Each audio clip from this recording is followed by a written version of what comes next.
तैयार रहिए। स्टार्ट। वाद तथ्य।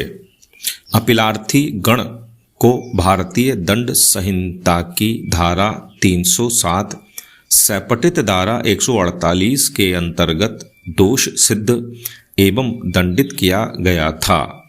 अभियोजन के कथानक के अनुसार परिवादी पीड़ित रणवीर सिंह ने दिनांक 26/1/98 को संबंधित थाने में यह कथन करते हुए परिवाद सूचना दर्ज कराई कि 2 दिन पहले वह अपने खेत की सिंचाई करने जा रहा था कि रास्ते में रोहतास, विजेंद्र और संजय अपीलार्थी गण ने उसका रास्ता रोक लिया और ओम प्रकाश अब मृत सहित सभी लोगों ने धमकी दी कि दोबारा खेत की सिंचाई के लिए आया तो जान से मार देंगे। स्टॉप।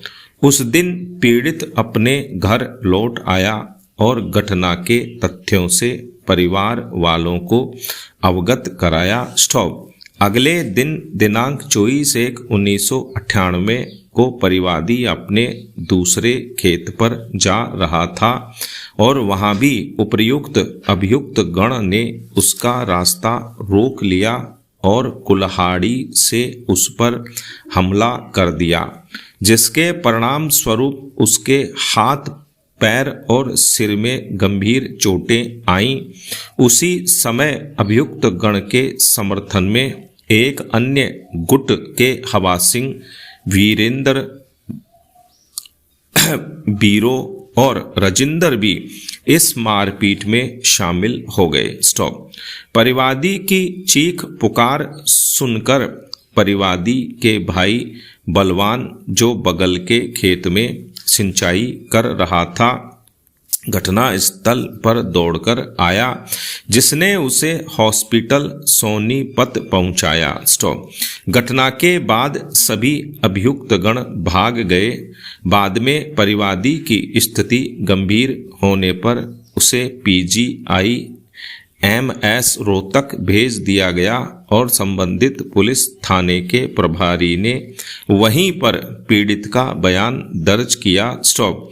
तदनुसार भारतीय दंड संहिता की धारा 307, 323, 325, 506, 148 और 149 के अंतर्गत प्रथम सूचना रिपोर्ट दर्ज की गई। स्टॉप। अन्वेषणोपरांत विचारण कार्यवाही में अतिरिक्त सत्र न्यायाधीश सोनीपत ने भारतीय दंड संहिता की धारा 148 एवं धारा 307 सपटित धारा 149 के अंतर्गत आरोप विरचित किए। स्टॉप। विचारण के दौरान 7 में से एक अभियुक्त ओम प्रकाश की मृत्यु हो गई, अतः उसके विरुद्ध अभियोजन कार्यवाहियों का उपशमन 8/11/2000 कर दिया गया। विचारणोपरांत सत्र न्यायाधीश ने आरोपित अपराधों में सभी अभियुक्त गण को दोषसिद्ध एवं भारतीय दंड संहिता की धारा 307, 149 के अंतर्गत 7 वर्ष का कठोर कारावास एवं धारा 148 के अंतर्गत 1 वर्ष कारावास के दंड से दंडित किया तथा दोनों दंड साथ साथ चलने का निर्देश दिया। अपीलार्थी गण की अपील पर उच्च न्यायालय ने साक्ष्यों का पुनः मूल्यांकन करते हुए राजेंद्र, हवासिंह और बीरो को संदेह का लाभ देते हुए सभी आरोपों से दोषमुक्त कर दिया, किंतु अपीलार्थी गण रोहतास, संजय और वीरेंद्र की दोष सिद्धि का अनुमोदन कर दिया, किंतु दंडादेश को कम करते हुए भारतीय दंड संहिता की धारा 307 के अंतर्गत 7 वर्ष के कारावास को 5 वर्ष कर दिया, किंतु 1 लाख रुपए का जुर्माना अधिरोपित किया, जिसका भुगतान परिवादी को किया जाना था। स्टॉप। अतः अपीलार्थी गण ने यह अपीलें प्रस्तुत की। स्टॉप। पक्षों के तर्कों को सुनने के बाद उच्चतम न्यायालय की पूर्ण पीठ ने विचार और निर्धारण के लिए निम्न प्रश्न विरचित किए। पैरा 1।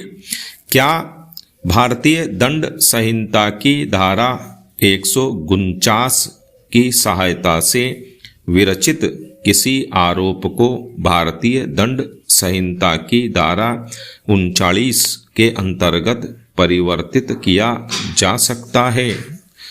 पैरा 2। क्या किसी हिंसक घटना में किसी स्वतंत्र साक्षी का अभाव, अनुपस्थिति अभियोजन के मामले को कमजोर बना देगा?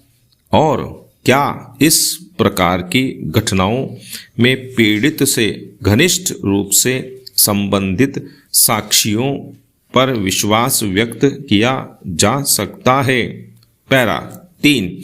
क्या वर्तमान अपीलार्थी गण के साथ उदारता प्रकट किया जाना चाहिए, उनकी जमानत को स्वतंत्रता के रूप में विस्तारित करते हुए? स्टॉप।